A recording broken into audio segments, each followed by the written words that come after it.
Yo guys, what is up? This is Koro at syempre welcome back dito sa ating channel. So for today, quick video lang to about Rohan 2 at gusto kong pakita sa inyo kung paano ko ginagawa yung dungeon ng XP dito sa aking melee deckan. So kasi guys, yung XP dungeon is very important part ng leveling system natin when it comes to Rohan 2. Syempre, wag nyo dapat to i-miss every day. So yun, umpisa na natin ang video natin dito with Rohan 2. So yun, ito yung ating deckan and DS ako currently level 68 with a CP of 80k.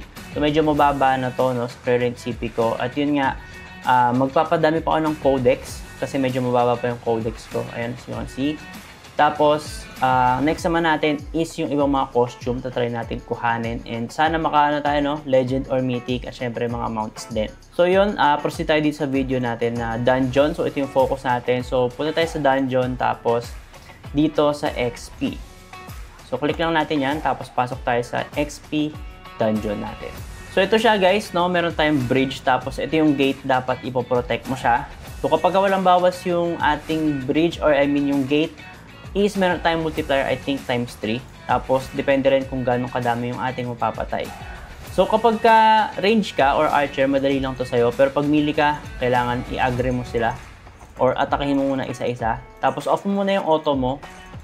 After that, tsaka mo click yung auto pag na-attack mo na yung iba.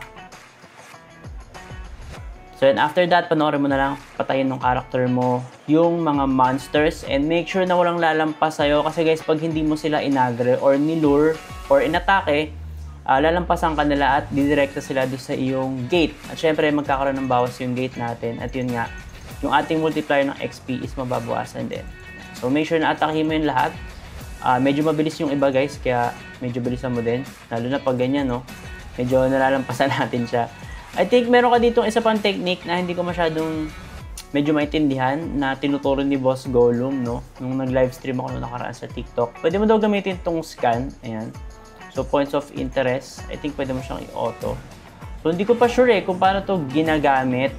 Hindi ko siya natatry. Pero yun, pwede daw to mas madali para isa-isa mong i-click na lang doon tapos ma-attack niya yung monster.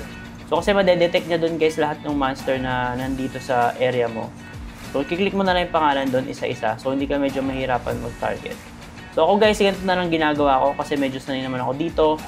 Pero yun, if ever yung scan, medyo gamay nyo siya or alam nyo gamitin, I suggest yun na lang yung gamitin nyo para mas madali kayong mag-click ng mga monster names dito. So, sabi nila guys, ang napapatay ng iba dito is around 30+. Sabi nila kasi kailangan, pag 30+ atay napatay mo, may mga bonus ka pang iba. So, ako napapatay ko lang is 20+. So, check natin. Ayan. So, medyo napapahinto pa ako. So, dapat guys, mas mataas yung CP, no? Para mas mabilis tayo makapatay. So, as you can see, yung separation ko, nagdadagdag siya ng around mga 2k. So, yung separation ko is level 5 at hindi pa siya naka-enhance. Pero yun, bala ko siya enhance soon. Pero medyo kailangan madami kang ancient skill enhancement kasi kailangan doon is 7. So anyway, so medyo matapos na tayo, 14, 13, 12. So I think hindi tayo aabot ulit sa 30. Hindi pa ako nakaka 30+ dito. Pero yun, no, if ever nakaabot kayo sa 30+, expected nyo na mas mataas yung makukuha nyong experience dito. Ayan, dungeon clear. As you can see, nakuha ko is 78M XP. So minsan nakaka 80+ ako dyan, pero yun, I think madami-dami na rin yung 78M. So, check natin if nag-level tayo kasi 68 tayo kanina with 95% experience. And yun nga, nakakuha tayo ng 78M. So, I think nag-level naman tayo. I expect na level 69 na tayo, no? So, yan, level 69 na tayo at meron tayong 30%. So, nadagdagan tayo ng 35% in total. So, syempre, dagdag tayo ng stats. By the way, ang build ko is DS with Pure Int. Ayan, so pure int, nadadagdagan ako ng magical attack every int at syempre yung regen natin ng mana at yung HP natin. So by the way, bago kayo yung video, I suggest panoorin nyo itong video ko about dito sa how to get wave box. Ito, itong secret bonus item natin in Rohan. At syempre, isupport nyo ako dito sa ating crosswave. I am currently on rank 10 at hindi ko na-expect na magra-rank 10 tayo I guess madaming natutuwa sa ating tutorials at syempre dadamihan pa natin yung guide natin. Pero yun nga, huwag niyong kakalimutan na panoorin to, itong ating secret item bonus sa Rohan kasi syempre mahalaga to. Lalo na yung mga ibang makukuha dito is pang summon at pwede ka makukuha dito ng ancient at syempre kung swerte ka is legend at mythic. So yun lang guys, quick video lang to kung paano ko ginagawa yung dungeon ko sa XP dungeon gamit yung melee natin na Decan kasi syempre pag long range medyo mas madali siya kasi i-agre mo.